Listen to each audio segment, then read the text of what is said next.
সকল এয়া নিজৰ খেতি কুন্দুৰি খেতি কৰা হৈছিল। কুন্দুৰিৰ লগে তলে তলে কৰিছিলোঁ এয়া বিলাহী, যিহেতু সৰু ঠাই অলপ ঠাই তাৰ কাৰণে কৰিছিলোঁ। এই চাওক এয়া কুন্দুৰি, এয়া আপোনালোকক দেখাইছে এয়া কুন্দুৰি ছিঙি আছোঁ নিজৰ খেতিৰ পৰা। এয়া মগত লৈছোঁ, এয়া আপোনালোকক দেখুৱাইছে এয়া কুন্দুৰি, আৰু ভিতৰত আছে এয়া আপোনালোকক দেখুৱাম।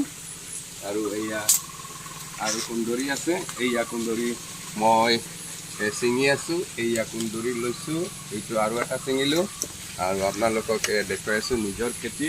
যিহেতু নিজৰ খেতি ইচ্ছামতে উঠাবও পাৰোঁ আৰু নিজৰ ইচ্ছামতে ব্যৱহাৰো কৰিব পাৰোঁ। এনেকুৱা যদি সকলোৱে নিজৰ যিসমূহ ঠাই আছে এই ঠাইবিলাকত যদি খেতি কৰে তেন্তে কোনো ধৰণৰ অসুবিধা নহ'ব।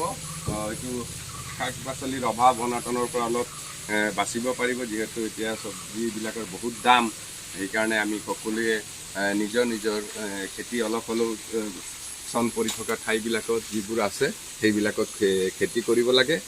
খেতি কৰি আমি নিজৰ পৰিয়ালটো চলাই নিয়াৰ ব্যৱস্থা কৰিব লাগে।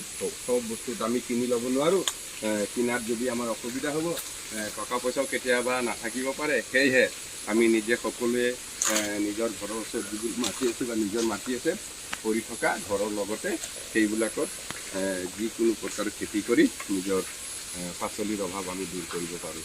এয়া আছিল